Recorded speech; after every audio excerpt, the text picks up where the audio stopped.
Ashkenazy, who's a VP of Product and GM for APAC for XM Cyber, an innovative cybersecurity startup developing a revolutionary breach and attack simulation solution capable of identifying critical attack paths towards key organizational assets while providing actionable, prioritized remediation. So over to you, Heidi. Thank you. Thank you very much. Thank you for having me. All right. Actually, Danielle, your presentation was a great intro. All of you kind of spoke a bit about all the opportunities hackers have with IoT. So I'm going to dive a bit deeper into that, not from a really technical perspective, but just to give you kind of a glimpse into the hacker's perspective. I have many years of experience in offensive cyber, so this is how we think. So if we talk to an innovator about IoT, they will say, visibility, flexibility, data aggregation, all the wonderful stuff. But hackers have a more sinister approach to those kind of innovations. And when a hacker thinks about these things, this is kind of what you're hearing as a hacker. Like, okay, so I have billions of connected devices. They're not monitored. They're rarely updated. Nobody even thinks about them as computers, right? It's just light bulbs or cars or whatever it is. And they can also be managed remotely a lot of the times. Nobody spoke about the software as a service, but all of those wonderful light bulbs are usually connected to another company, which wants to know how they're operating, wants to maintain them. It's also an infection vector. So for a hacker, this is like the best dream ever. All right, so what are the main problems for the actual enterprise? I'm not talking about the private sector that much, more about the enterprise. So enterprises have the wrong perception about IoTs. IoT is not part of the network. If you ask an IT administrator, they will tell you, I have my Windows network, I have my Linux servers, maybe I have some private cloud, public cloud, whatever it is. They never think about those devices. Nobody thinks even about something like a router. They know it's part of the network infrastructure. They don't consider that as something that is a hackable computer with considerable processing power and a definition and task for moving bits back and forth, which is exactly what hackers are looking for. Then again, you have the asymmetrical battleground. IoT vendors are usually private companies. They want to make as much money as possible. This is very legitimate. They're not security companies, and they haven't been in this evolutionary race that has been going on for years. So if you take something like, if you take Microsoft, for example, people used to like to bash Microsoft for security in the past, but they have amazing way of security teams today. If hackers want to find vulnerabilities in Windows today, it's increasingly more difficult.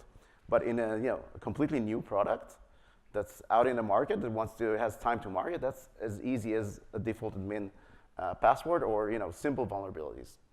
And hackers have their existing modern tools, but the IoT vendors, they don't have any security controls right now. So it's really up for the taking.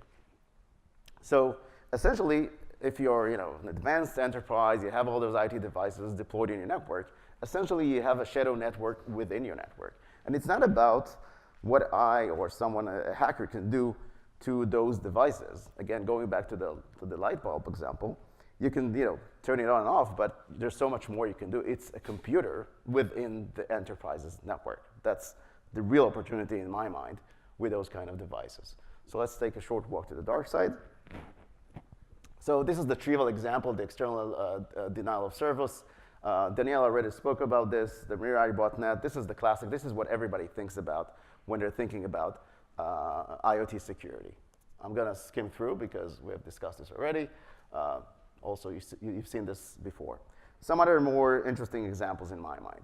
One of the key challenges for hackers, I don't know if you realize that, but hackers don't want to get caught. They want to hack and make money, and they want to buy nice cars. They don't want to spend time in jail. So stealth and protecting their own identity is key to their operations.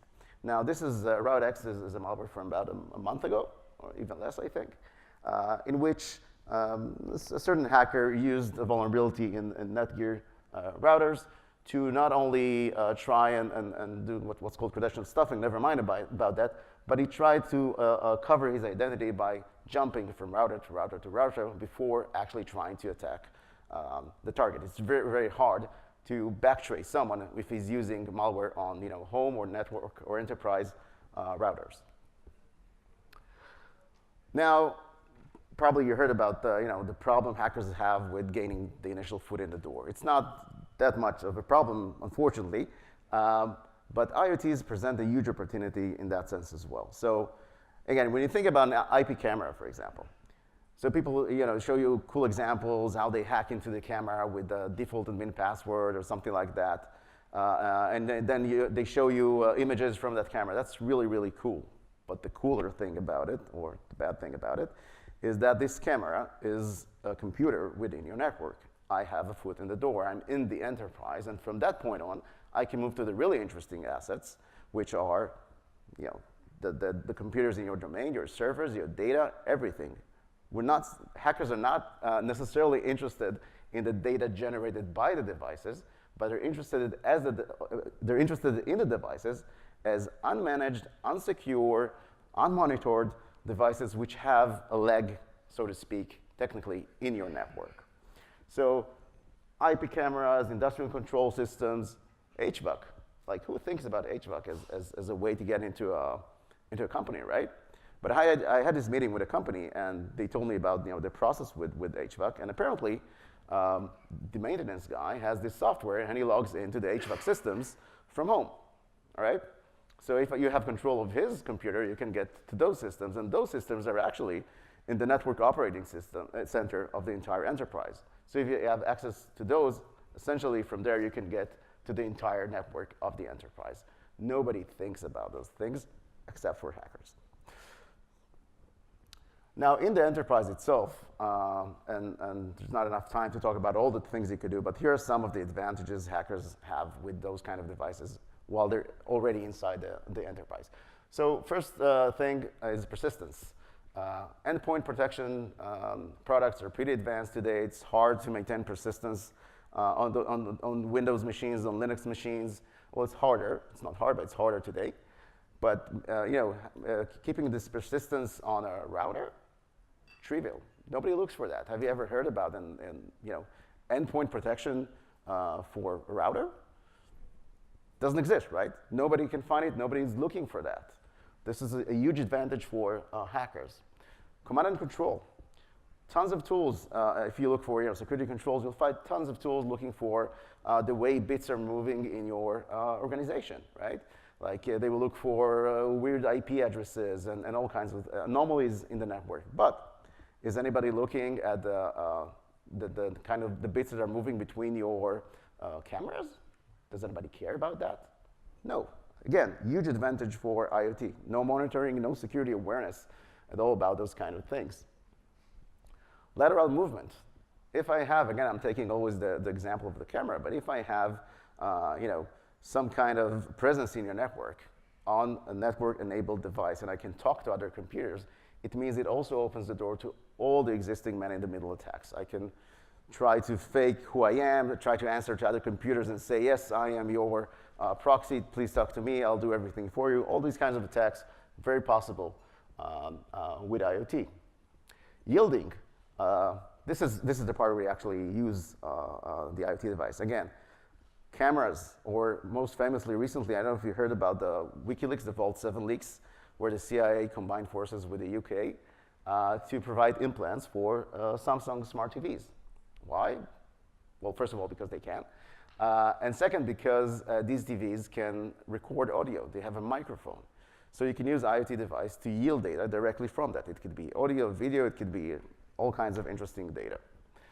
And finally, exfiltration, which is kind of similar to command and control, but again, it's an amazing way to take vast amounts of data out of the organization without anyone noticing it, because nobody's monitoring the amount of data that's leaving your router, for example. Thank you very much.